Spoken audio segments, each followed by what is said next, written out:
제가 두 아들을 키우다 보니까 오만 가지 생각이 다 드네요. 커가는 아이들을 보면서 뿌듯하다가도 더 못해주는 게 미안하기도 했다가 아프기라도 하면 제가 다 못난 엄마 같아서 자책하곤 한답니다. 첫째를 키우고 나면 둘째부터는 그래도 한번 해봤던 육아라 수월할 줄 알았는데 어째 키울수록 첩첩산중이네요. 그래서 부모는 자식일 만큼은 전부 다 알 수 없다고 하나 봅니다. 근데 이런 말은 제 아빠가 더 공감하실 것 같아요. 눈에 넣어도 안 아플 막내딸 애지중지 키워서 시집 보냈더니 이혼하게 될 거라고는 아빠도 상상을 못 하셨을 겁니다. 제 이혼이지만 저만큼이나 아빠에게도 큰 충격이었을 거예요. 왜냐하면 제 전 남편은 정말로 머리 검은 짐승 같은 놈이었습니다. 사람이 배고프게 살다 갑자기 등 따뜻해지고 배부르면 천하라도 가진 듯 제멋대로 살게 된다고 하죠. 이런 말을 제가 뼈저리게 느끼게 될 줄은 예상 못했습니다. 물에 빠진 놈 건져놨더니 보따리 내놓으라고 소리치는 딱 그런 심보를 가진 사람이었어요. 이런 사람이랑 제가 아들을 둘이나 낳고 살고 있었다니 지금 생각해도 끔찍해요. 두 아들이 아빠란 인간을 보면서 뭘 배우겠어요? 그런데 지금 생각해보면 두 아들이 아빠 보고 배울 것도 없었어요. 아빠라는 인간을 봐야 뭘 보고 배울 텐데 사실 애들이 놀아달라고 해도 이 핑계 저 핑계 대면서 맨날 밖으로만 돌던 나쁜 아빠였습니다. 저는 늘 화목한 가정을 꿈꿨어요. 왜냐하면 중2 때 친어머니가 지병을 앓다가 돌아가시면서 어린 나이에 본의 아니게 큰 슬픔을 겪게 됐거든요. 그래도 자상한 아빠 덕에 금세 극복할 수 있었습니다. 제 위로 있던 큰오빠와 작은오빠도 여동생은 저 하나뿐이라 그런지 세심하게 챙겨줬습니다. 비록 어머니는 세상을 떠났지만 오빠들과 아빠 덕에 사랑 많이 받고 자랄 수 있었어요. 정말 어머니의 빈자리가 느껴지지 않도록 아빠가 노력 많이 하셨습니다. 저도 자라면서 아빠의 사랑을 잘 알기 때문에 늘 감사한 마음뿐이었고요. 아빠는 운동선수 출신이셨는데 산전수전 다 겪어서 그런지 단단한 분이셨죠. 정말 집안에 없어서는 안 될 기둥 같은 분이세요. 제가 사람 같지도 않은 전 남편이랑 살다가 이혼해 보니까 저희 아빠가 얼마나 대단한 분이셨는지 정말 뼈저리게 느낀 것도 있었어요. 아빠는 밑바닥부터 시작해서 현재는 직원 30명 정도 있는 건축업계 회사를 운영하고 계십니다. 직원 생각하는 마음이 자식 생각하는 마음만큼 대단하세요. 그래서 그런지 피치 못할 사정으로 퇴사하는 직원은 있어도 갑자기 회사를 그만두는 분들은 없었어요.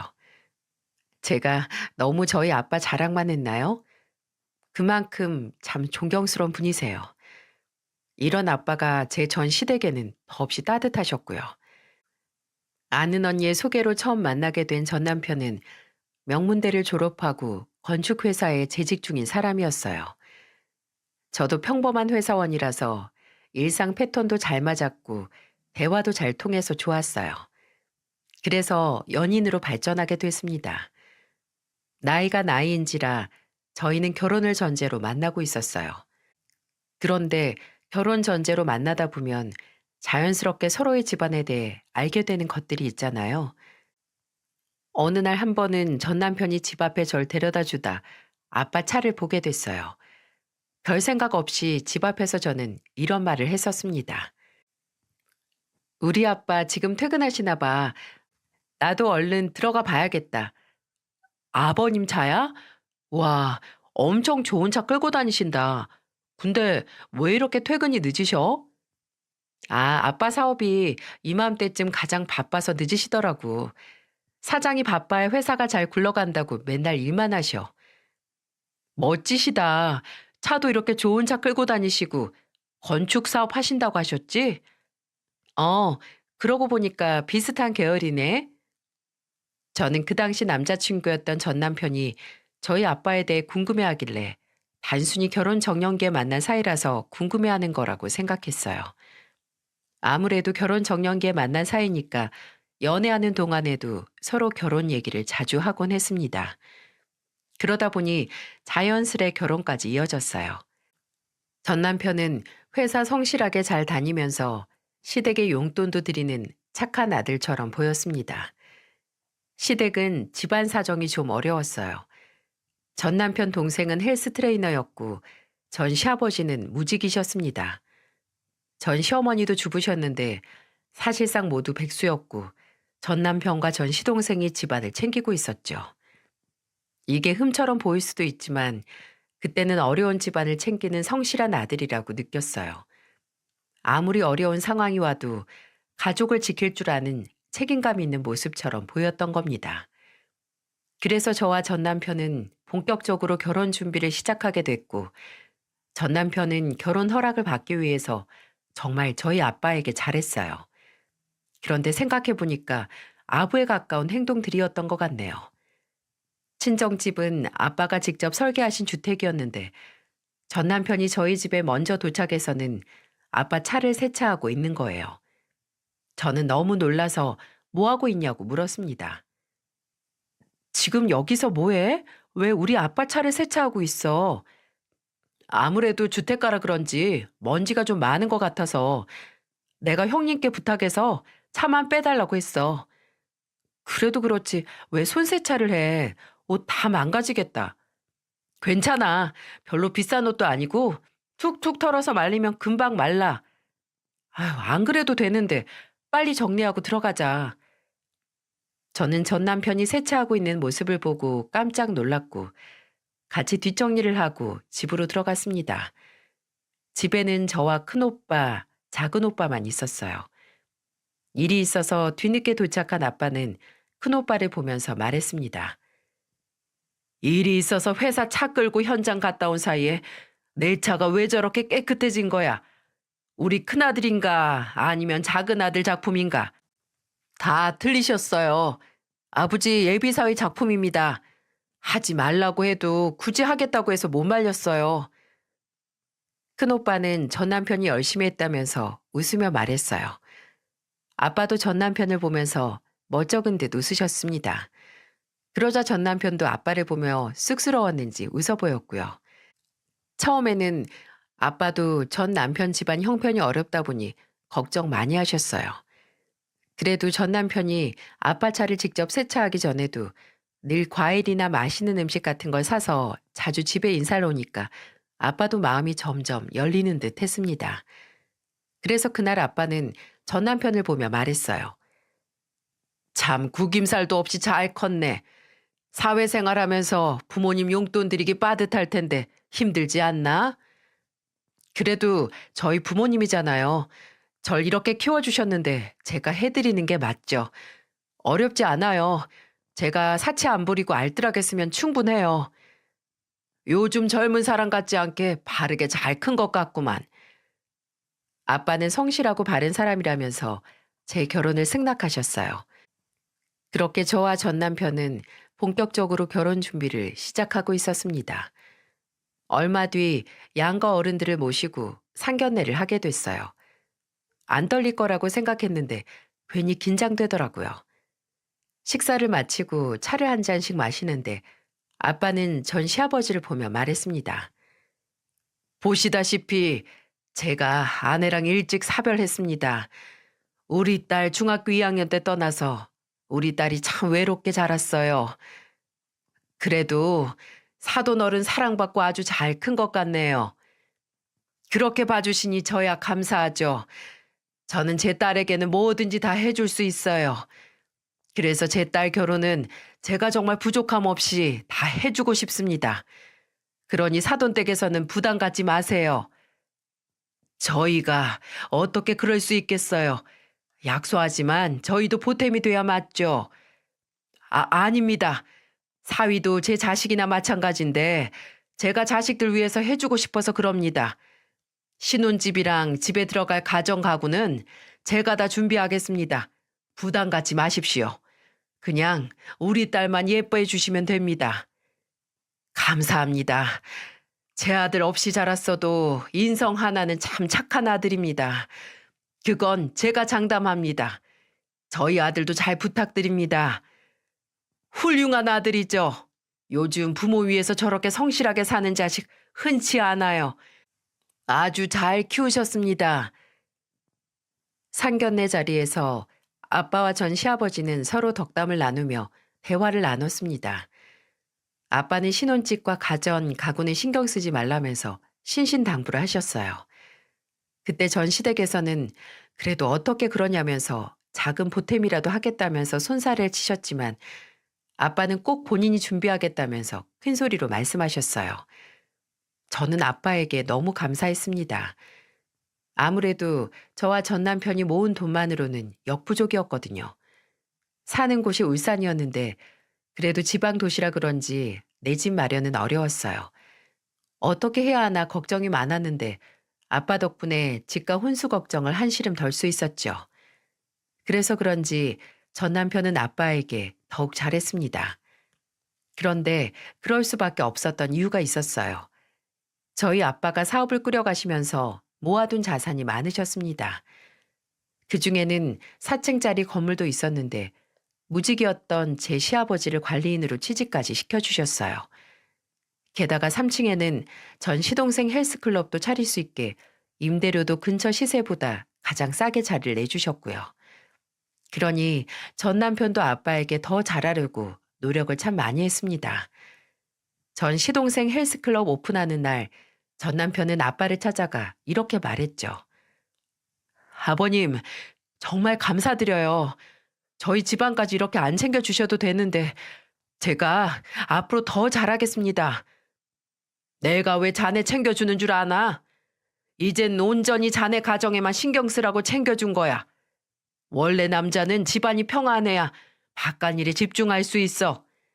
이제 사돈어른도 일하셔서 월급 받으시니까 자네도 우리 딸이랑 가정 잘 꾸리게. 아빠는 전 남편과 제가 가정을 잘 꾸렸으면 하는 마음에 전 시댁 식구들까지 다 챙겨주셨던 거예요. 지금 생각해도 아빠의 그런 마음이 느껴져서 눈물이 그렁그렁하네요. 이런 아빠의 간절한 바람이 있었는데 제가 이혼을 했으니 참 면목이 없습니다. 그래도 그때는 아빠의 노력 덕분에 전 남편과 가정을 잘 꾸려가고 있었어요. 저는 임신을 하면서 다니던 회사를 그만두게 됐습니다. 첫 아이를 임신했을 때 전 남편은 제게 정말 잘해줬어요. 유독 첫째를 임신했을 때 입덧이 심했는데 그때 전 남편이 저를 세심하게 챙겨줬거든요. 그 덕분에 건강한 첫째 아이를 낳았고 둘째도 임신을 하게 됐어요. 하지만 아이가 둘이나 생기니까 전 남편의 월급으로는 역부족이었습니다. 게다가 둘째마저 아들이라서 그런지 커갈수록 돈 많이 들겠구나 하는 생각이 절로 들었어요. 그래서인지 전 남편은 계속 건축 사업을 구상하고 있었습니다. 저는 걱정이 되긴 했는데 아빠가 하고 있는 비슷한 일이라 아빠에게 자문을 구해보자고 제안을 했어요. 그렇게 아빠를 찾아간 전 남편과 저는 사업 관련해서 의논했습니다. 전 남편은 제 친정에 가기 전에 사업 계획서까지 만들어 왔어요. 오랜 기간 생각했던 계획서처럼 보일 만큼 사업 구상이 구체적이었습니다. 아빠는 신중한 표정으로 전 남편의 사업 계획서를 읽어보셨어요. 그리고는 전 남편을 보면서 근엄한 목소리로 물었습니다. 사업이란 게 생각한 것처럼 쉽지 않을 거야.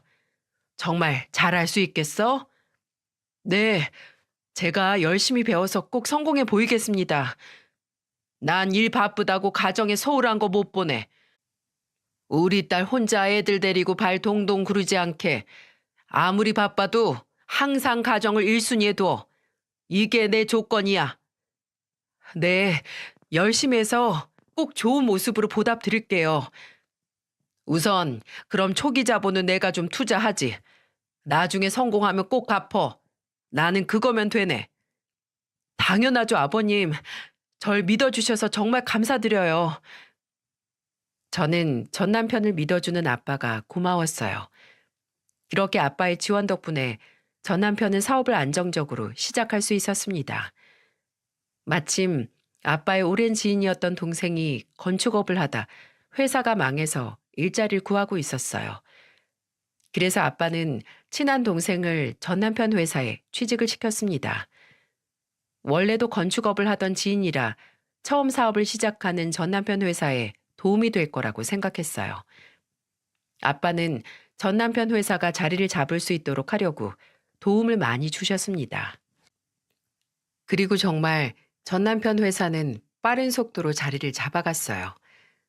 아빠 덕분에 초기 투자금도 넉넉했고, 아빠의 친한 동생 덕분에 회사의 행정적인 것도 금방 자리 잡아 나갈 수 있었고요.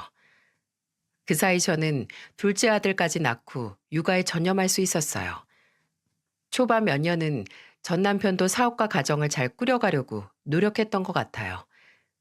초반에 가장 바쁠 시기에도 아이를 챙기면서 일도 최선을 다했습니다. 엄마들 사이에서 도는 말 중에 아들 하나를 키우면 동메달, 아들 둘을 키우면 은메달, 아들 셋을 키우면 금메달이라는 말 들어보셨나요? 아들만 키우는 일이 얼마나 힘든지 말만 들어도 느껴지지 않으시나요? 정말 제 자식인데도 힘들어 죽겠다는 소리가 절로 나오더라고요. 그래서 전 남편의 도움이 절실했는데 그때는 전 남편이 도와주는 게 너무 감사했어요. 하지만 전 남편이 가정에 충실했던 것도 길게 가지 못했죠. 남자는 돈이 생기면 다른 생각한다는 말이 딱 맞습니다. 이렇게 쓰고 보니 전 남편이 그런 큰 사업을 하도록 밀어주는 게 아니었다는 생각이 드네요. 두 아들이 점점 자라는 동안 전 남편의 사업도 더욱 승승장구하면서 잘 되고 있었습니다. 다 친정아빠 덕분이었어요. 정말 물심양면 도와주셨는데 머리 검은 짐승이었던 전 남편은 그 신의를 저버렸습니다. 그렇게 가정에 충실했던 전 남편은 점점 야근을 핑계로 귀가가 늦어졌어요. 그러다가 한 번 일찍 퇴근해서 집에 오는 날은 한껏 예민해져서 짜증만 부렸고요. 한 번은 큰아들이 오랜만에 일찍 들어온 아빠를 보고 신났는지 같이 놀자면서 작은 공을 가져왔어요. 유치원을 다녔던 큰아들은 공놀이를 유독 좋아했습니다. 그런데 전 남편은 갑자기 큰아들한테 짜증을 부리며 소리쳤어요. 아빠 오랜만에 일찍 퇴근했는데 좀 쉬자. 나는 아빠 오면 공놀이 하려고 기다렸는데. 너 이런 공 사주려고 아빠 발에 땀나도록 일해서 공 사줬으면 알아서 혼자 놀 줄 알아야지. 벽에 던지면서 놀아. 한 번만 던져주면 혼자서 놀게. 아빠 한 번만. 아빠 피곤하다고 말했지. 전 남편은 큰아들의 칭얼거림이 듣기 싫었는지 갑자기 호통을 치며 누워있던 소파에서 벌떡 일어났습니다. 저는 주방에 있다가 깜짝 놀랐어요. 갑자기 전 남편이 호통을 치니까 큰아들이랑 작은아들은 깜짝 놀라서 울음을 터뜨렸습니다. 그놈의 공 하나 던져주는 게 뭐 그렇게 어려운 일인가요? 밖에서 축구를 하자는 것도 아니고 그냥 집안에서 공 좀 굴려달라는데 왜 그게 화낼 일인지 이해가 안 갔습니다. 그래서 저는 전 남편을 보며 소리쳤어요. 왜 애들한테 소리를 질러? 얼마나 아빠가 보기 힘들면 공을 한 번만 굴려달라고 부탁을 하냐고. 집에서 넌 뭐 하는데? 집에서 놀고 있는 당신이 애들 공 굴려주면서 놀면 되잖아. 내가 놀았다고? 당신 먹는 아침밥에 맨날 잘 다려진 양복, 당신이 하루에 2개씩 쓰는 수건들은 저절로 차려지고 저절로 깨끗해지는 줄 알아? 내가 이래도 집에서 논 거야? 말이 그렇다는 거잖아, 말이. 그거 잠깐 공 굴려주는 거 당신도 할 수 있는 거잖아. 못 들었어? 큰아들이 아빠가 굴려달라잖아. 엄마가 아니라 아빠. 오랜만에 일찍 왔으면 아들 좀 놀아줘. 나는 하루도 못 쉬고 집안을 쓸고 닦고 허리가 다 나갈 지경이니까. 저는 우는 아들을 달래면서 전 남편을 보고 호통을 쳤습니다. 왜 밖에서 일하는 남자들은 집에 있는 아내가 논다고 생각하는 걸까요? 밥통밥이 저절로 만들어지는 것도 아니고 빨래며 청소며 할 게 얼마나 많은데 그날은 정말 전 남편의 말에 화가 머리 끝까지 났습니다. 그래서 그날 아예 두 아들 데리고 밖에서 공놀이 하라면서 내보냈어요. 유치원쯤 되는 아들 키워보신 분들은 알겠지만 한창 뛰놀고 장난감 좋아할 나이죠. 그래서 저는 이때가 기회다 싶어서 아예 밖으로 내보냈습니다. 어찌나 속이 시원하던지 소파에 누워서 리모컨으로 채널만 돌리는 게 정말 꼴보기 싫었어요. 그런데 그 잠깐 놀아주고도 집에 들어와서는 엄청 힘들어 죽는 소리를 하더군요. 누가 보면 등산에서 정상 찍고 내려온 사람인 줄 알겠더라고요. 저는 그런 말 신경 하나 안 쓰고 그냥 제 할 일만 했습니다. 하지만 전 남편의 만행은 이게 끝이 아니었어요. 사람 안 변한다는 말 진짜 다 거짓말 같아요. 아니면 원래 이런 나쁜 놈이었는데 저와 제 아빠가 전 남편한테 속았던 걸까요? 그때 전 남편은 사업이 잘 나가기 시작하니까 어깨가 으쓱해졌는지 입만 나불거리고 다녔어요. 입이 그렇게 가벼운 사람인 줄 꿈에도 몰랐네요. 사업을 한다면서 여기저기 모임에 끼고 골프까지 치러 다녔습니다. 뭐 운동이고 사업차 나가야 하는 운동이니까 별로 뭐라고 하진 않았어요. 하지만 저는 카드 내역서를 보고 깜짝 놀랐습니다. 글쎄, 그놈의 골프 옷에 용품 산다고 200만 원 가까운 금액이 카드값으로 나온 거예요. 두 아들 키우는 집에서 이게 말이나 됩니까? 저는 전 남편이 퇴근하고 오자마자 카드 내역서를 들이밀면서 화를 냈습니다. 당신, 이게 다 뭐야? 어떻게 200만 원 혼자서 다 써? 당신 애가 둘 있는 아빠야. 가장이라고. 당신이 무슨 총각인 줄 알아? 그럼 명색이 사장인데 내가 허름한 꼴로 나갈 순 없잖아. 그건 다 내 회사에 먹칠하는 짓이지. 그렇다고 이 돈을 혼자 다 쓴다고? 당신 취미 활동에 쓸 돈이 어딨어. 돈을 모아야 할 거 아니야. 잘 벌고 있는데 뭐가 문제야? 그리고 장인어른이 나중에라도 도와주시겠지. 뭐? 우리 아빠가 봉이야? 사업할 때 손 벌렸으면 됐지. 왜 우리 아빠한테 돈을 또 빌리려고 하는데? 있는 사람이 더 한다고? 당신도 참 지독하다, 지독해. 이제야 사업해서 돈 좀 벌었길래 좀 써보려는데 이런 식으로 하면 어떻게 돈을 벌어? 나도 돈 벌 의욕이 생겨야 돈을 벌지. 갖고 싶은 물건 사는 게 뭐가 그렇게 죽을 죄를 지은 거야? 이렇게 돈을 써야만 생기는 거면 없는 게 낫겠다. 신용카드 없애고 체크카드 줄게. 앞으로 이 있는 돈 안에서만 써. 저는 그날 바로 전 남편이 가지고 있던 신용카드를 정지시켰어요. 제가 어릴 적에 아빠는 사업을 하시면서도 양말 하나 그냥 버리지 않으셨습니다. 사업은 언제 휘청일지 모른다면서 자식들한테 들어가는 돈 외에는 다 아끼셨어요. 그래서 지금처럼 자산을 모으셨던 거고요. 사람이 돈 좀 벌었다고 막 쓰면 어떻게 살겠습니까? 사업이 천년만년 잘 될 거라는 보장도 없는데 돈 좀 벌었다고 막 돈을 쓰는 모습이 이해가 안 갔어요. 제가 신용카드를 정지시키자 전 남편은 한동안 삐져서 말도 안 하더군요. 정말 애가 따로 없었어요. 그래도 저런 식으로 돈을 물쓰듯 써버리는 전 남편을 그냥 두고 볼 수 없었습니다. 그래서 제가 더 가계부 관리를 철저히 했어요. 그런데도 전 남편의 기고만장하고 거만해진 태도는 달라지지 않았어요. 오히려 더 당당해졌다면 믿어지시나요? 술에 잔뜩 취해서 집에 온 전 남편은 제게 술과 향수 냄새에 쪄들어 있는 채로 들어왔어요. 겨우 잠든 두 아들이 일어날까봐 그 밤 늦은 시간에 안방까지 질질 끌고 들어갔죠. 어디서 술을 그렇게 마셨는지 술 냄새, 이상한 향수 냄새, 그리고 등에는 여자 파운데이션 자국이 찍혀 있는 게 보였습니다. 정확하게 여자 파운데이션 자국이었어요. 피가 거꾸로 솟는 것 같았죠. 그리고 그동안 참아오던 인내심이 폭발했고요. 저는 물을 떠다가 바닥에 고꾸라져 있는 전 남편한테 부었습니다. 찬물 맞고 정신이 들었는지 일어나서 소리를 지르더라고요. 그리고는 저를 보며 소리쳤습니다. 당신 미쳤어? 일하고 온 사람한테 뭐 하는 짓이야? 일을 하다 와? 어디서 일을 하면 등짝에 여자 파운데이션이 찍혀 있어? 진짜 정신 나갔구나, 당신. 사업이 다 그런 거지. 접대비 쓰면서 사는 거라고. 당신이 바깥일 해봤어야 알지. 원래 일 얘기는 술도 나오고 따라주는 여자까지 있는 곳에서 계약이 성사되는 거야. 아마 장인어른도 이렇게 일하셨을걸? 저 그때 눈이 돌아서 손이 자동으로 올라갔고 전 남편의 뺨을 후려쳤어요. 이젠 하다하다 제 친정아빠까지 모욕하는 언행을 일삼는 전 남편을 두고 볼 수 없었습니다. 그래서 저는 전 남편을 보면서 소리쳤어요.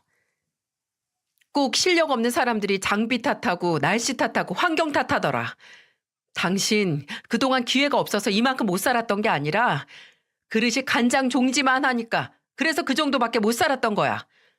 돈 좀 버니까 눈 보고 신난 개처럼 사는 꼴 나는 내 두 눈 뜨고 못 봐. 당신 한 번 더 이런 짓 하면 나 당신 회사고 뭐고 다 가만 안 둘 거니까 똑바로 행동해.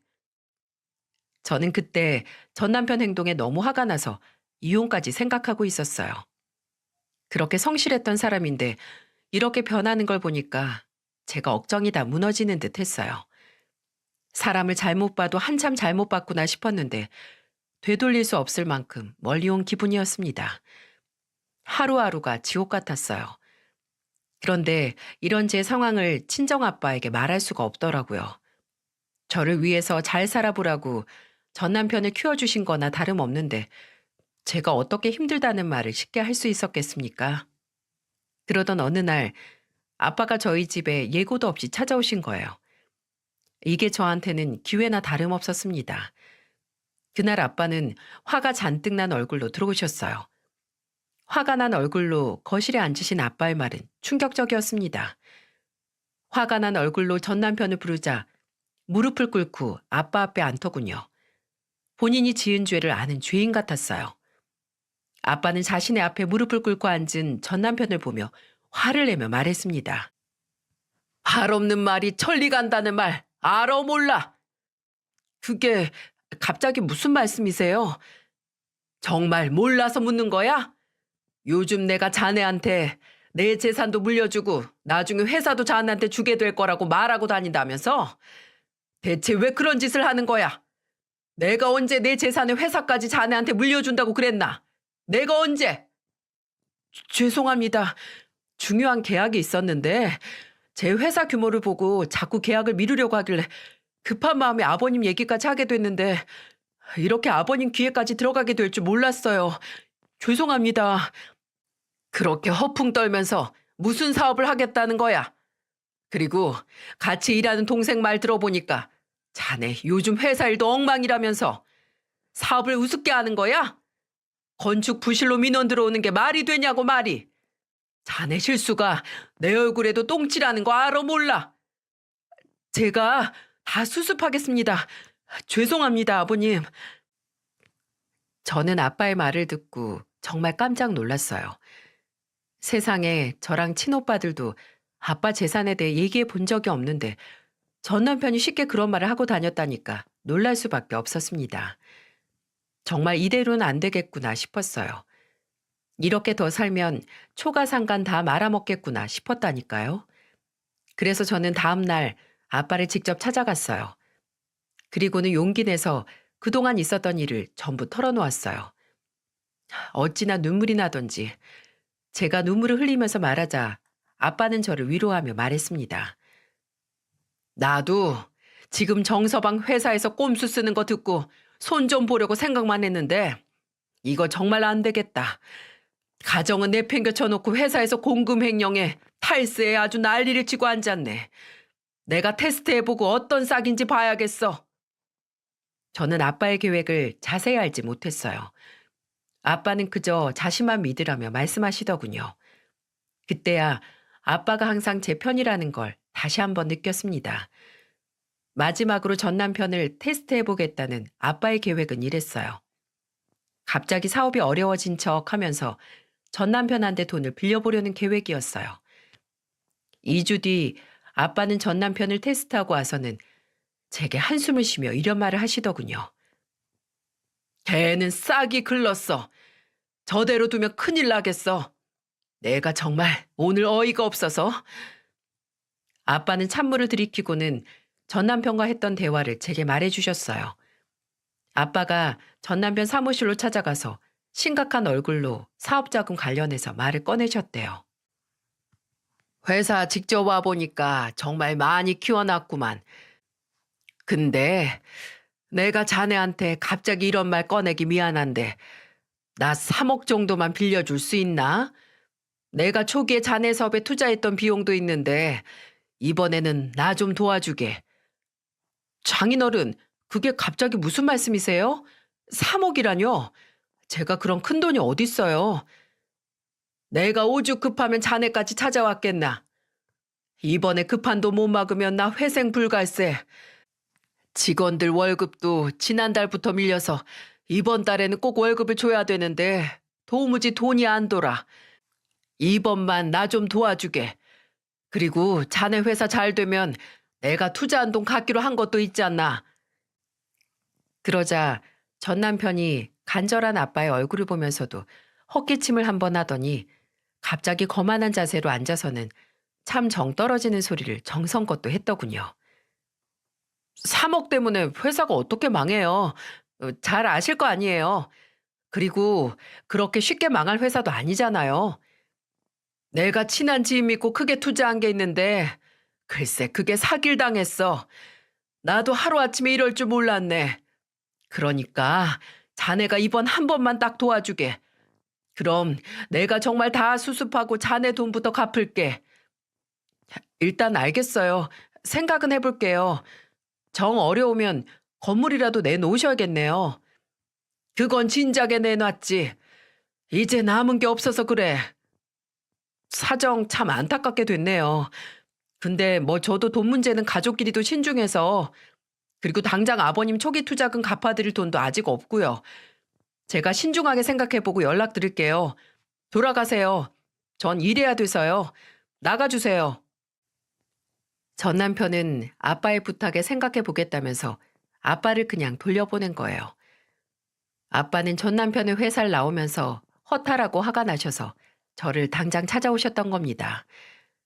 아빠는 그동안 전 시댁도 경제적으로 자립할 수 있도록 돕고 계셨는데 전 남편이 이런 식이면 어느 누가 기분이 좋겠어요?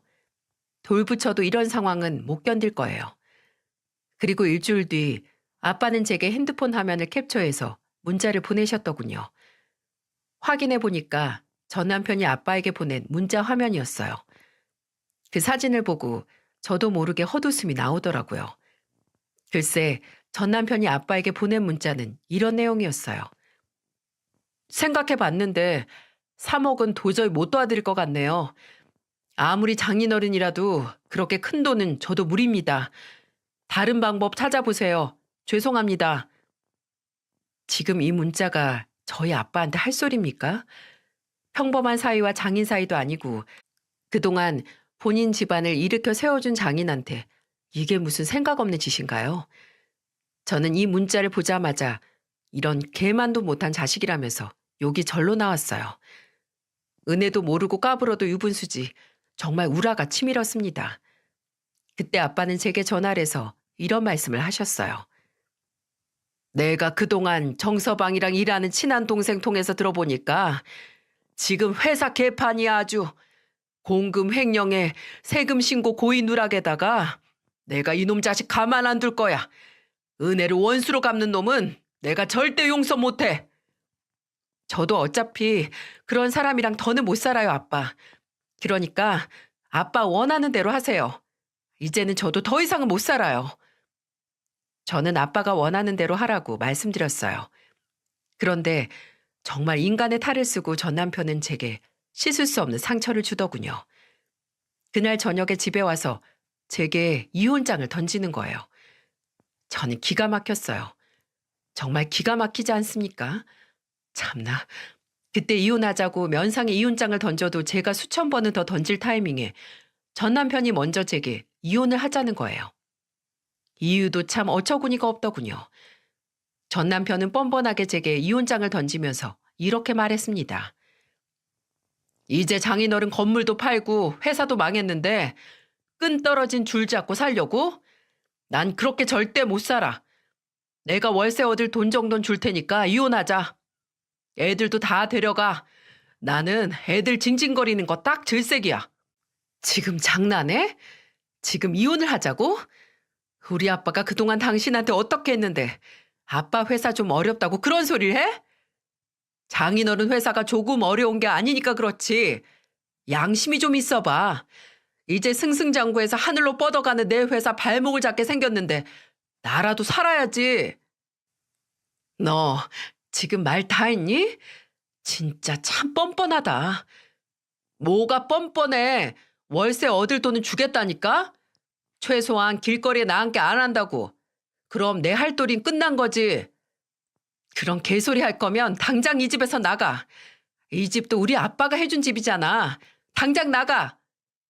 나가라면 무서울 줄 알고? 안 그래도 구질구질해서 나가려고 했다. 전 남편은 짐을 싸더니 정말 집을 나가버렸어요. 오히려 잘 됐다 싶었습니다. 그동안 수도 없이 이혼 생각을 했던지라 속이 다 시원했어요. 하지만 저렇게 뻔뻔한 모습을 보니까 저로서는 화가 나더군요. 그래서 나가는데 잡지도 않았네요. 전 남편은 법대로 해보라면서 배째라 시기였어요. 저는 화가 나서 한 대 쥐어받고 싶었지만 앞으로 벌어질 일들이 더 많아서 비웃어줬습니다. 그리고 며칠 뒤 전 남편 회사는 그야말로 뿌리째 흔들리기 시작했어요. 아빠는 전 남편 회사 내 비리를 전부 자료로 만들어서 전 남편 거래처에 전부 뿌린 겁니다. 세금 탈세, 공금 횡령, 건축 부실 민원 등을 그야말로 전부 모아서 거래처에 확 돌린 거예요. 그걸 본 사람들이 전 남편 회사랑 마음 편히 일할 수 있었겠습니까? 안 그래도 전 남편 회사 일처리 별로라면서 말이 많았지만 저희 친정아빠 보고 참아오셨던 분들이에요. 그런데 전 남편 흠을 전부 모아서 아빠가 직접 뿌리니까 전부 계약을 해지하고 전 남편 회사에 소송을 걸기 시작한 겁니다. 그동안 아빠 지인들 덕에 매출 유지하면서 살던 전 남편 회사는 아빠의 입김 한 번에 흔들렸던 겁니다. 아빠가 만든 자료는 전 남편 회사에서 일했던 지인 통해서 받았던 자료로 만들었던 거라서 엄청 구체적이었어요. 그러니 모두가 믿을 수밖에 없었습니다. 그리고 전부 그럴 줄 알았다면서 전 남편 회사와 거래를 끊기 시작했어요. 들어보니까 소송 규모가 어마어마해 보였습니다.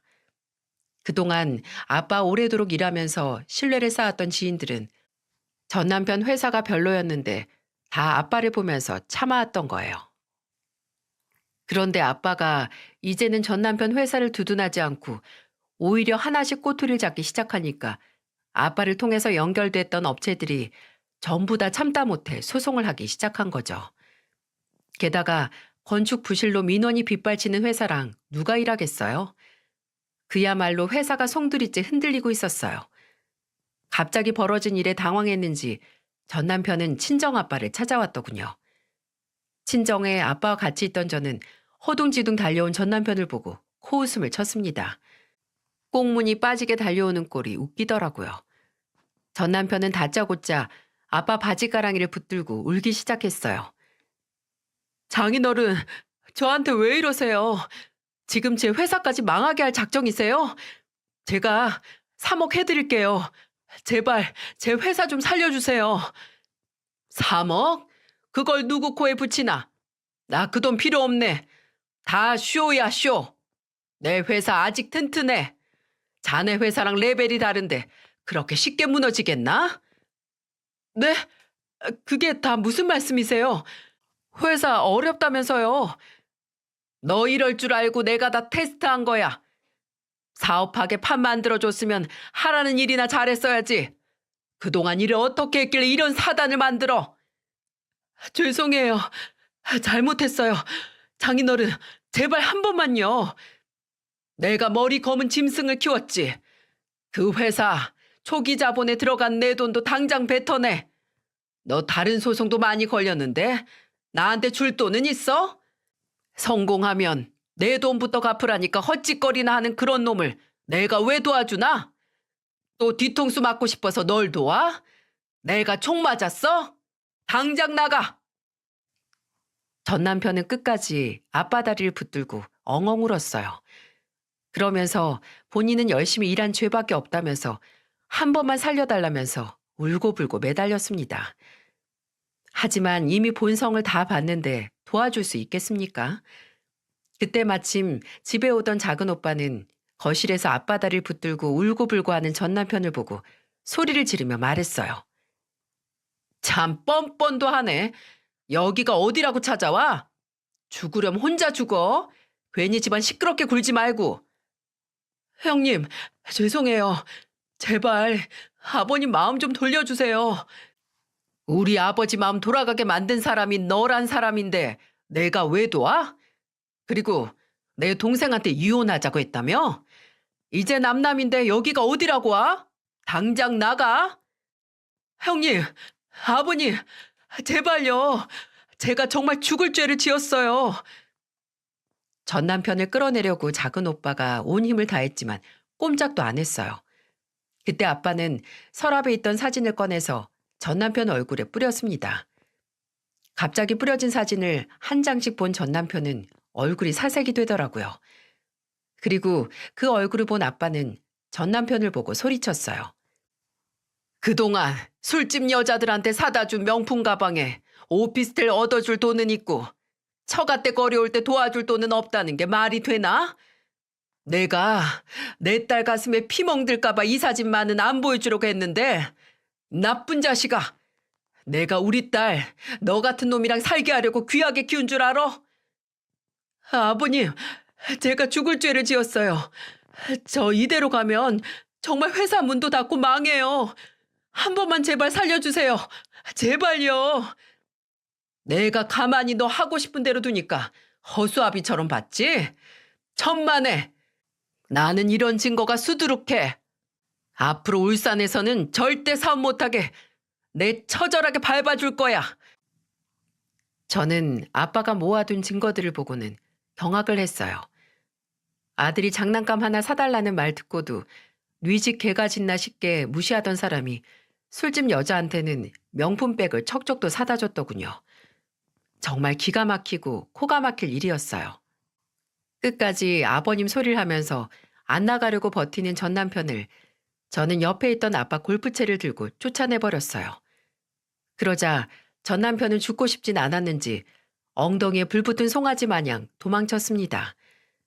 정말 저런 걸 아빠라고. 그동안 아빠 찾던 아들들이 불쌍했네요. 유치원에서 운동회를 해도 일 핑계대면서 한 번도 안 온 사람이었어요. 애들은 어릴 때 부모와 더 잘 놀아야 한다는데 그래서 저는 전 남편이 술집 여자들이랑 놀아났다는 사실에 더 기가 막혔어요. 결국 전 남편 회사는 파산하고 말았습니다. 그리고 전 남편은 업계에 안 좋은 소문까지 퍼져서 울산에서는 두 번 다시 사업의 사자도 못 내밀게 됐어요. 그동안 울산에서 몇십 년을 넘게 사업하며 회사를 키워오던 저희 아빠 우습게 보다가 큰 코 다친 거예요. 같은 업계에서 제대로 찍힌 전 남편이 돌아올 수 있겠나요? 일만 다시 못하는 게 아니라 집으로도 못 왔습니다. 저는 전 남편과 이혼 소송을 시작하고 양육권까지 전부 챙겨왔거든요. 아빠가 모아둔 술집을 다닌 증거를 모아서 이혼 소송도 걸고 위자료도 청구했습니다. 가정에 충실하지 않았던 죄도 달게 받게 하고 싶었어요. 그리고 전 남편은 같은 업계에서 다시 재기까지 못할 만큼 망가져버렸고요. 완전히 구제불능이 된 거죠. 그러자 전 시아버지가 저를 찾아오셨어요. 아이들과 살던 집으로 찾아와서 저에게 사과를 하셨습니다. 아휴, 못난 시댁 만나서 덕본 것도 없는데 내가 정말 미안하구나. 아들 잘못 키웠다. 차마 사돈어른 볼 면목도 없어서 이렇게 염치불구하고 여기라도 찾아왔어. 아버님, 저도 그동안 많이 참았어요. 이렇게 된 건 저도 마음이 참 안 좋아요. 안다, 알어. 그동안 손주들 열심히 키운 거 내가 다 잘 알지. 다 내 아들이 못나고 멍청해서 이런 현명한 여자를 못 알아본 거야. 내가 내 아들 죄까지 사과할게. 미안하다. 전 시아버지는 저에게 대신 사과를 하셨어요. 그리고 더 이상 면목이 없어서 아빠 건물에서 일은 그만두겠다고 하시더군요. 게다가 전 시동생도 3층에서 하던 헬스클럽을 모두 정리 중에 있었어요. 4층 건물을 어찌해야 하나 고민했는데 전 시아버지와 시동생은 제게 사과를 하고는 도의적 책임을 안고 가겠다고 하셨습니다. 생각해보면 전 시아버지는 좋은 분이셨어요. 저희 아빠 덕에 월급 받으며 산다고 감사 선물도 보내셨고 명절만 되면 친정아빠 선물도 따로 챙겨주셨죠. 어떻게 이런 아버지 밑에서 그런 아들이 나왔을까요? 그렇게 전 시아버지 사과를 받으면서 전 시댁 식구와는 깔끔하게 정리할 수 있었어요. 은혜를 원수로 갚은 전 남편은 한동안 저를 찾아와서 싹싹 빌면서 울먹였습니다. 여보, 내가 정말 잘못했어. 나 이제 정말 정신 차렸어. 나 지금 이혼해도 위자료 줄 돈도 없어. 그냥 나랑 살면 내가 살면서 당신한테 다 갚을게. 웃기시네. 살면서 뭘 갚아? 돈이 없으면 지금이라도 막노동이라도 시작해.